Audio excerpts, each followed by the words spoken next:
ಆತ್ಮೀಯರೇ ಎಲ್ಲರಿಗೂ ನಮಸ್ಕಾರಗಳು. ಈ ಒಂದು ವಿಡಿಯೋದಲ್ಲಿ ನಾವು 9ನೇ ತರಗತಿಗೆ ಪ್ರಥಮ ಬಾರಿಗೆ ಒಬ್ಬ ವಿದ್ಯಾರ್ಥಿ NSQF ಅಡಿಯಲ್ಲಿ ಒಂದು ವಿಷಯವನ್ನು ಆಯ್ಕೆ ಮಾಡಿಕೊಂಡಾಗ ಅದು ಇನ್ಫಾರ್ಮೇಷನ್ ಟೆಕ್ನಾಲಜಿ ಇರ್ಬೋದು, ಬ್ಯೂಟಿ ಆ್ಯಂಡ್ ವೆಲ್ನೆಸ್ ಇರ್ಬೋದು, ಆಟೋಮೊಬೈಲ್ಸ್ ಇರ್ಬೋದು. ಸೊ ಯಾವುದೇ ಒಂದು NSQF ಅಡಿಯಲ್ಲಿ ಸಬ್ಜೆಕ್ಟನ್ನು ಆಯ್ಕೆ ಮಾಡಿಕೊಂಡಾಗ ನಾವು ಸ್ಟೂಡೆಂಟ್ ಅಚೀವ್ಮೆಂಟ್ ಟ್ರ್ಯಾಕಿಂಗ್ ಸಿಸ್ಟಮ್ನಲ್ಲಿ ಒಂದು ಬೇಸಿಕ್ ಆಗಿರುವಂಥ ಒಂದಿಷ್ಟು ಬದಲಾವಣೆಗಳನ್ನು ಮಾಡಬೇಕಾಗತ್ತೆ. ಆ ವಿದ್ಯಾರ್ಥಿಯ ಮಾಹಿತಿಯನ್ನು NSQF ವಿಷಯಕ್ಕೆ ಸಂಬಂಧಿಸಿದಂತೆ ನಾವು ಇಂದು ಕರೆಸಬೇಕಾಗತ್ತೆ. ಸೊ ಆದ್ಮೇಲೆ ಈ ಒಂದು ವಿಡಿಯೋದಲ್ಲಿ ನಾವು ಪ್ರತ್ಯೇಕವಾಗಿರುವಂಥ ಈ ಒಂದು ವಿಡಿಯೋದಲ್ಲಿ ವಿದ್ಯಾರ್ಥಿಗೆ NSQF ಸಬ್ಜೆಕ್ಟನ್ನು ಯಾವ ರೀತಿ ಹಿಂದೀಕರಿಸಬೇಕು, ಹಾಗೆ ಮುಂಬರುವ ದಿನಗಳಲ್ಲಿ CC ಅಡಿಯಲ್ಲಿ ನಾವು ಅಂಕಗಳನ್ನು ಯಾವ ರೀತಿ ಅಳವಡಿಸಬೇಕಾಗ್ತದೆ. ಸೊ ಕಂಪ್ಲೀಟ್ ಆಗಿರುವಂಥ ಇನ್ಫಾರ್ಮೇಷನ್ಸನ್ನು ಈ ಒಂದು ವಿಡಿಯೋದಲ್ಲಿ ನಾವು ನೋಡ್ತೇವೆ. ಸೊ ಬನ್ನಿ ನೋಡ್ತಾ ಹೋಗೋಣ. ಇದು ಸ್ಟೂಡೆಂಟ್ ಅಚೀವ್ಮೆಂಟ್ ಟ್ರ್ಯಾಕಿಂಗ್ ಸಿಸ್ಟಮ್ ಏನು ಹೋಮ್ ಪೇಜ್ ಇದೆ, ಅಲ್ಲಿ ನೀವು ನಾನು ಕರ್ಸರ್ ಅಬ್ಸರ್ವ್ ಮಾಡಬೇಕು. ಇಲ್ಲಿ ಲೆಫ್ಟ್ ಸೈಡ್ ಡ್ಯಾಶ್ಬೋರ್ಡ್ಗಿಂತ ಮೇಲೆ ಏನು ಡ್ಯಾಶ್ಬೋರ್ಡ್ ಇದೆ ಅದಕ್ಕಿಂತ ಮೇಲೆ ಎಂಟರ್ ಕೀವರ್ಡ್ ಅಂತ ಇದೆ. ಸೊ ಎಂಟರ್ ಕೀವರ್ಡ್ನಲ್ಲಿ ನೀವು ಅಸೈನ್ ಅಂತ ಟೈಪ್ ಮಾಡಿ, ASSIGN ಅಂತ ಅಸೈನ್ ಅಂತ ಟೈಪ್ ಮಾಡಿ. ಸೊ ಅಸೈನ್ ಅಂತ ಟೈಪ್ ಮಾಡಿದಾಗ ನೋಡಿ ನಮಗೆ 4 ಆಪ್ಷನ್ಸ್ ಬರ್ತಾ ಇದೆ. Assign language group to school ಅಂತ ಇದೆ, assign language group to student ಅಂತ ಇದೆ, ಕೆಳಗಡೆ ಡಿಅಸೈನ್ ಅಂತ ಇನ್ನೂ 2 ಆಪ್ಷನ್ಸ್ ಬರ್ತಾ ಇದೆ. ಸೊ ಆತ್ಮೀಯ ಸ್ನೇಹಿತರೆ, ನಾವು ಪ್ರಥಮವಾಗಿ assign language group to school, so ಈ ಮೊದಲನೇ ಆಪ್ಷನ್ಸನ್ನು ನಾವು ಆಯ್ಕೆ ಮಾಡಬೇಕು. ಸೊ ಈ ರೀತಿ ಆಯ್ಕೆ ಮಾಡಿದಾಗ ನಮಗೆ ಅಸೈನ್ ಗ್ರೂಪ್ ಟು ಸ್ಕೂಲಿಗೆ ಮತ್ತೊಂದು ಸ್ಕ್ರೀನ್ ಓಪನ್ ಆಗುತ್ತೆ. ಇಲ್ಲಿ ನೋಡಿ ಅಕಾಡೆಮಿಕ್ ಇಯರ್ ಇದೆ 24-25, ಅಂದರೆ ಯಾವ ಅಕಾಡೆಮಿಕ್ ಇಯರ್ಗೆ ವರ್ಕ್ ಮಾಡ್ತಾ ಇದ್ದೀರಿ ಆ ಅಕಾಡೆಮಿಕ್ ಇಯರ್ ಇದೆ ಇಲ್ವೋ ಕನ್ಫರ್ಮ್ ಮಾಡ್ಕೊಳ್ಳಿ. ಮೀಡಿಯಮ್ ನೋಡಿ, ಮೀಡಿಯಮ್ ನಮ್ಮ ಹತ್ರ ಕನ್ನಡ ಮೀಡಿಯಮ್ ಇರುತ್ತೆ, English medium, Urdu medium. So ಯಾವ ಮೀಡಿಯಮ್ ಮಕ್ಕಳಿಗೆ ಈ ಒಂದು ಅಸೈನ್ ಮಾಡ್ತಾ ಇದ್ದೀರಾ ಅದನ್ನು ಸೆಲೆಕ್ಟ್ ಮಾಡಿ ಕೆಳಗಡೆ ಸರ್ಚ್ ಅಂತ ಕೊಡಿ.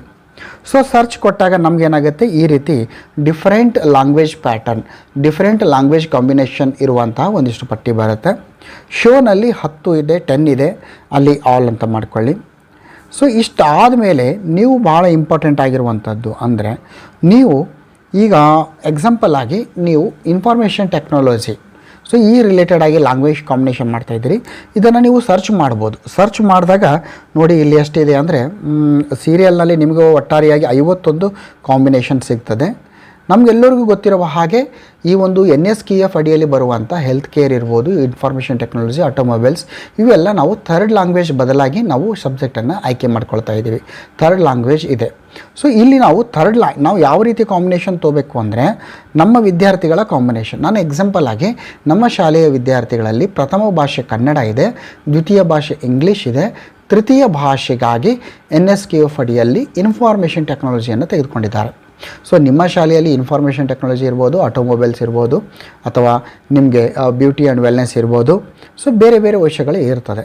ಸೊ ಇಲ್ಲಿ ನಾವೇನು ಮಾಡಬೇಕು ಅಂದರೆ, ಪ್ರಥಮ ಭಾಷೆ ಯಾವುದು ಬೇಕಾಗಿದೆ ನನಗೆ ಕನ್ನಡ, ಸೊ ಕನ್ನಡ ತೊಗೋಬೇಕು. ಎರಡನೇದು ಇಂಗ್ಲೀಷು, ಮೂರನೇದು ಇನ್ಫಾರ್ಮೇಷನ್ ಟೆಕ್ನಾಲಜಿ ಇರಬೇಕು ನನಗೆ. ತಾವಿಲ್ಲಿ ಗಮನಿಸ್ತಾ ಇದ್ದೀರಿ, ಸೀರಿಯಲ್ ನಂಬರ್ 10 ಏನಿದೆ ಅಂದರೆ ಕನ್ನಡ ಇದೆ, ಎರಡನೇದು ಇಂಗ್ಲೀಷ್ ಇದೆ, ಮೂರನೇದು ಇನ್ಫಾರ್ಮೇಷನ್ ಟೆಕ್ನಾಲಜಿ. ಇದು ನನ್ನ ಶಾಲೆಗೆ ಬೇಕಾಗಿರುವಂಥದ್ದು. ಇಲ್ಲ ಸರ್ ನಮ್ಮ ಶಾಲೆಯಲ್ಲಿ ಆಟೋಮೊಬೈಲ್ಸ್ ಇದೆ ಅಂದರೆ ನೀವು ಕನ್ನಡ, ಇಂಗ್ಲೀಷು, ಆಟೋಮೊಬೈಲ್ಸ್ ಇರುವಂಥದ್ದು ನೀವು ತೆಗೆದುಕೊಳ್ಬೋದು. ನೋಡಿ ಇಲ್ಲೊಂದು ಆಟೋಮೊಬೈಲ್ಸ್ ಇದೆ ನೋಡಿ, ಸೀರಿಯಲ್ ನಂಬರ್ 14ನಲ್ಲಿ ಇಂಗ್ಲೀಷು, ಕನ್ನಡ, ಆಟೋಮೊಬೈಲ್ ಇದೆ. ಸರ್ ಇಲ್ಲ ನಾನು ಬ್ಯೂಟಿ ಆ್ಯಂಡ್ ವೆಲ್ನೆಸ್ ಬೇಕು ಅಂದಾಗ ನೋಡಿ, ಫಸ್ಟಿಗೆ ಕನ್ನಡ, ಇಂಗ್ಲೀಷು ಮತ್ತು ಬ್ಯೂಟಿ ಆ್ಯಂಡ್ ವೆಲ್ನೆಸ್ಸನ್ನು ನಾವು ನೋಡಬೇಕು. ನೋಡಿ ಕನ್ನಡ ಇದೆ, ಇಂಗ್ಲೀಷ್ ಇದೆ, ಇಲ್ಲಿ ನೋಡಿ ಕನ್ನಡ ಇಂಗ್ಲೀಷ್ ಆಟೋಮೊಬೈಲ್ ಕೂಡ ಇದೆ, ಇಲ್ಲಿದೆ ಕನ್ನಡ ಇಂಗ್ಲೀಷ್ ಹೆಲ್ತ್ ಕೇರ್ ಇದೆ, Kannada serial number 30 Kannada English beauty and wellness ಇದೆ. ಸೊ ಆದಮೇಲೆ ಈ ರೀತಿ ನಮಗೆ ಏನಾಗುತ್ತೆ ಅಂದರೆ, ಒಂದಿಷ್ಟು ಕಾಂಬಿನೇಷನ್ ಕೊಟ್ಟಿದ್ದಾರೆ ನಮ್ಮ ಶಾಲೆಯಲ್ಲಿ ವಿದ್ಯಾರ್ಥಿಗಳು ಹೇಗೆ. ಸೊ ನಮ್ಮ ಶಾಲೆಯಲ್ಲಿ ಪ್ರಥಮ ಭಾಷೆ ಕನ್ನಡ, ದ್ವಿತೀಯ ಭಾಷೆ ಇಂಗ್ಲೀಷು, ತೃತೀಯ ಭಾಷೆ information technology, that is serial number 10ಅನ್ನು ನಾನು ಏನು ಮಾಡ್ತೀನಿ ಅಂದರೆ, ಅದರ ಮುಂದಿರುವಂಥ ಒಂದು ಬಾಕ್ಸ್ ಇದೆ, ಆ ಬಾಕ್ಸ್ನಲ್ಲಿ ಕರ್ಸರ್ನಿಂದ ಕ್ಲಿಕ್ ಮಾಡ್ತೀನಿ, ಅದು ರೈಟ್ ಮಾರ್ಕ್ ಆಗುತ್ತೆ.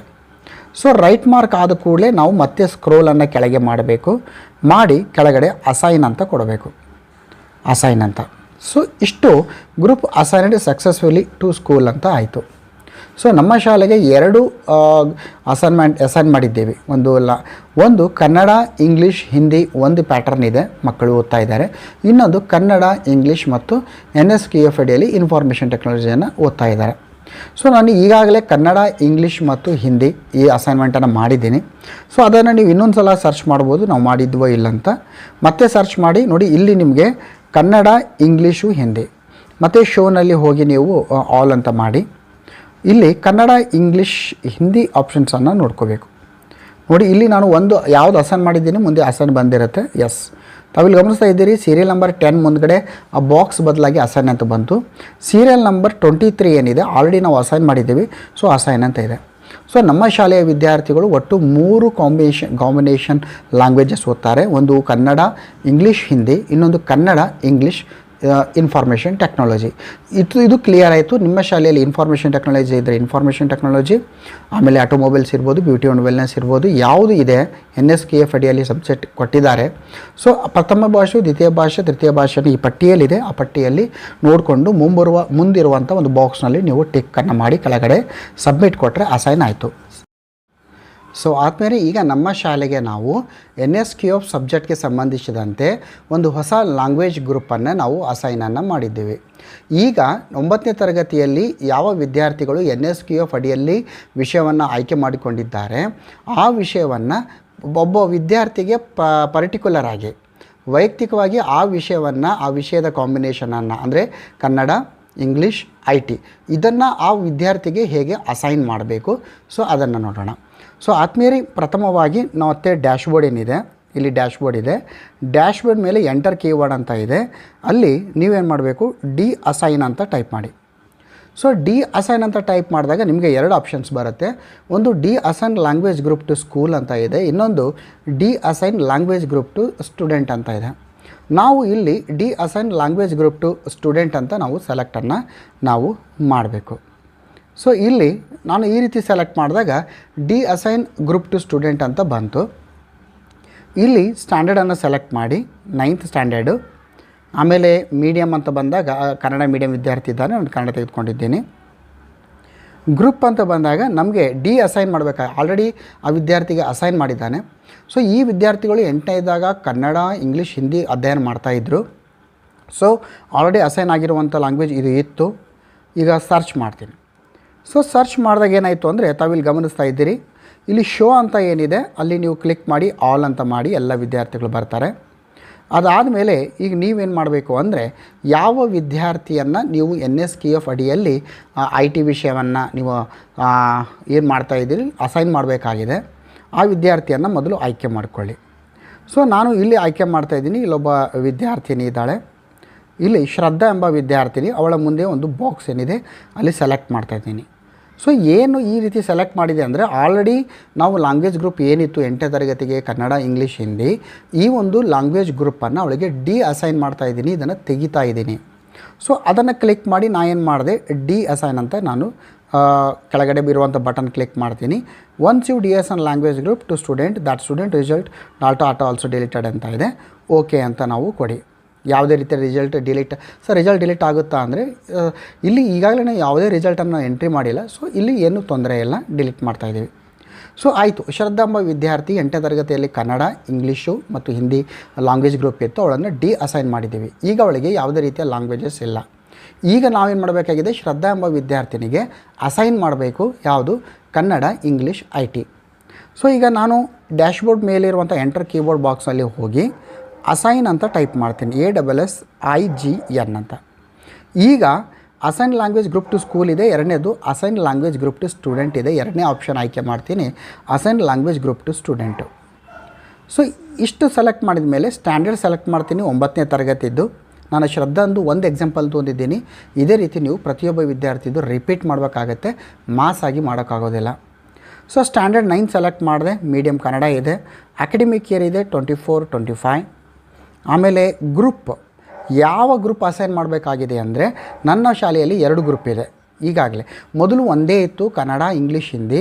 ಈಗ ನಿಮಗೆ ಹೌ ಟು ಈ ಲ್ಯಾಂಗ್ವೇಜ್ ಅಸೈನ್ ಶಾಲೆಗೆ ಹೇಗೆ ಹೊಸ ಒಂದು ಲ್ಯಾಂಗ್ವೇಜ್ ಕಾಂಬಿನೇಷನ್ ಸೇರಿಸಬೇಕಾಗಿದೆ, ಕನ್ನಡ, ಇಂಗ್ಲೀಷ್, IT, ಅದನ್ನು ಈಗಾಗಲೇ ಸ್ಟಾರ್ಟಿಂಗ್ನಲ್ಲಿ ಹೇಳಿದೆ ನಾನು.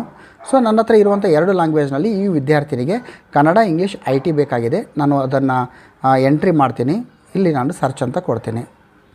ಸೊ ಸರ್ಚ್ ಕೊಟ್ಟಾಗ ಇಲ್ಲಿ ಕೆಳಗಡೆ ಕೇವಲ ಒಬ್ಬ ವಿದ್ಯಾರ್ಥಿ ಇದ್ದಾಳೆ. ಯಾಕಂದರೆ ಎಲ್ಲ ವಿದ್ಯಾರ್ಥಿಗಳು ಆಲ್ರೆಡಿ ನಮ್ಮ ಶಾಲೆಯಲ್ಲಿ ಕನ್ನಡ, ಇಂಗ್ಲೀಷ್, ಹಿಂದಿ ಕಾಂಬಿನೇಷನಲ್ಲಿದ್ದಾರೆ. ನಾನು ಶ್ರದ್ಧಾ ಎಂಬ ವಿದ್ಯಾರ್ಥಿನಿಗೆ ಡಿ ಅಸೈನ್ ಮಾಡಿದೆ, ಅವಳಿಗೆ ಯಾವುದೇ ರೀತಿಯ ಕಾಂಬಿನೇಷನ್ ಇಲ್ಲ. ಈಗ ನನಗೆ ಏನು ಮಾಡಬೇಕಾಗಿದೆ ಅಂದರೆ ಕನ್ನಡ ಇಂಗ್ಲೀಷ್ IT ಅಂತ ಸೆಲೆಕ್ಟ್ ಮಾಡಿ ಗ್ರೂಪ್ ಸೆಲೆಕ್ಟ್ ಮಾಡಿ ಸರ್ಚ್ ಕೊಟ್ಟಾಗ ಒಬ್ಬ ವಿದ್ಯಾರ್ಥಿನಿ ಯಾವುದೇ ಲ್ಯಾಂಗ್ವೇಜ್ ಕಾಂಬಿನೇಷನ್ ಇಲ್ಲದ ವಿದ್ಯಾರ್ಥಿನಿ ಇಲ್ಲಿದ್ದಾಳೆ. ಸೊ ನೀವೇನು ಮಾಡ್ಬೋದು, ನಿಮ್ಮ ಶಾಲೆಯಲ್ಲಿ NSQF ಅಡಿಯಲ್ಲಿ ಒಂದು 30 ಸ್ಟೂಡೆಂಟ್ಸ್ ಆಯ್ಕೆ ಮಾಡಿಕೊಂಡಿದ್ದಾರೆ ಅಂದರೆ ಆ 30 ವಿದ್ಯಾರ್ಥಿಗಳನ್ನು ಒಂದೇ ಬಾರಿಗೆ ಅಸೈನ್ ಮಾಡಿದಾಗ ಇಲ್ಲಿ ನಿಮಗೆ ಅಸೈನ್ ಗ್ರೂಪ್ ಟು ಸ್ಟೂಡೆಂಟ್ ಅಂತ ಬಂದಾಗ ನಿಮಗೆ ಆ ಅಸೈನ್ ಮಾಡಿರುವಂಥ ಎಲ್ಲ ಮಕ್ಕಳ ಪಟ್ಟಿ ಒಂದೇ ಸಲ ಬರುತ್ತೆ. ಸೊ ಆಗ ನೀವೇನು ಮಾಡಬೇಕು, ಇಲ್ಲಿ ಆ್ಯಕ್ಷನ್ ಅಂತ ಏನಿದೆ ಎಲ್ಲ ವಿದ್ಯಾರ್ಥಿಗಳ ಪಟ್ಟಿ ಒಂದೇ ಸಲ ಬಂದಾಗ ಆಲ್ ಅಂತ ನೀವು ಸೆಲೆಕ್ಟ್ ಮಾಡಬೇಕು. ಇಲ್ಲಿ ಒಬ್ಬ ವಿದ್ಯಾರ್ಥಿನ ಇರೋದರಿಂದ ನಾನು ಜಸ್ಟ್ ಕ್ಲಿಕ್ ಮಾಡಿದ್ದೀನಿ. ಈಗ ನಾನು ಅಸೈನ್ ಅಂತ ಕ್ಲಿಕ್ ಮಾಡ್ತೀನಿ. ಆರ್ ಯು ಶ್ಯೂರ್ ಅಂದರೆ ಓಕೆ ಅಂತ ಕೊಡಿ. ಈಸ್ ಇಟ್ ಕ್ಲಿಯರ್ ಅಂತ ಅನಿಸ್ತೀನಿ. ಈಗ ಶ್ರದ್ಧಾ ಎಂಬ ವಿದ್ಯಾರ್ಥಿನಿಗೆ language group Kannada English NSQF ಆಯಿತು. ಅಂದರೆ ಇಲ್ಲಿ ನಿಮಗೆ ಕ್ಲಿಯರ್ ಆಯಿತು. ಫಸ್ಟ್ ಆಫ್ ಆಲ್ ನಾವು ನಮ್ಮ ಶಾಲೆಗೆ ಹೊಸ ಲ್ಯಾಂಗ್ವೇಜ್ ಕಾಂಬಿನೇಷನನ್ನು ಅಸೈನ್ ಮಾಡಬೇಕು. That is first language, second language ಮತ್ತು NSQF ಯಾವ ಸಬ್ಜೆಕ್ಟ್ ಇದೆ ಅದು ಅಸೈನ್ ಮಾಡಿದ ನಂತರ ಯಾವೆಲ್ಲ ವಿದ್ಯಾರ್ಥಿಗಳಿಗೆ NSQF ಅಡಿಯಲ್ಲಿ ಆ ವಿಷಯವನ್ನು ಆಯ್ಕೆ ಮಾಡಿಕೊಂಡಿದ್ದಾರೆ ಆ ಎಲ್ಲ ವಿದ್ಯಾರ್ಥಿಗಳನ್ನು ಅಸೈನ್ ಟು ಸ್ಟೂಡೆಂಟ್ ಎಂಬ ಆಪ್ಷನ್ ಬಳಸಿಕೊಂಡು ಅಸೈನ್ ಮಾಡಿ. ಆಮೇಲೆ ಮೂರನೇ ಸ್ಟೆಪ್ಪು ಅಸೈನ್ ಸ್ಟೂಡೆಂಟ್ ಅಂತ ನೀವು ಕ್ಲಿಕ್ ಮಾಡಿದಾಗ ಯಾವ ಒಂದು ವಿಷಯ ಸೆಲೆಕ್ಟ್ ಮಾಡಬೇಕಾಗಿದೆ ಅಲ್ಲಿ 2 ಗ್ರೂಪು ಬರುತ್ತೆ. IT ಕನ್ನಡ ಹಿಂದಿ ಇಂಗ್ಲೀಷ್ ಮತ್ತು IT ಸೆಲೆಕ್ಟ್ ಮಾಡಿಕೊಂಡು ಸರ್ಚ್ ಕೊಟ್ಟಾಗ ಯಾವುದೇ ರೀತಿಯ ಲ್ಯಾಂಗ್ವೇಜ್ ಕಾಂಬಿನೇಷನ್ ಇಲ್ಲದ ಮಕ್ಕಳ ಪಟ್ಟಿ ಬರುತ್ತೆ. ಅವರು ಮುಂದಿರುವಂಥ ಎಲ್ಲ ಬಾಕ್ಸ್ನಲ್ಲಿ ಟಿಕ್ ಮಾಡಿ ಅಸೈನ್ ಅಂತ ಮಾಡಿ ಆಗ ವಿದ್ಯಾರ್ಥಿಗಳಿಗೆ ಹೊಸ ಲ್ಯಾಂಗ್ವೇಜ್ ಕಾಂಬಿನೇಷನ್ ಅಸೈನ್ ಆಗುತ್ತೆ. ಸೊ ಕನ್ಫರ್ಮ್ ಹೇಗೆ ಸರ್, ಈಗ ಮಾಡಿರುವಂಥ ವರ್ಕು ಆಗಿದೆ ಅಂತ ಕನ್ಫರ್ಮ್ ಹೇಗೆ ಅಂತ ಅದೊಂದು ಸಲ ನೋಡೋಣ. ಇಲ್ಲಿ ಸ್ಟೂಡೆಂಟ್ 1 to 10 ಅಲ್ಲಿ ನಿಮಗೆ CC ರಿಸಲ್ಟ್ ಅಂತ ಇದೆ.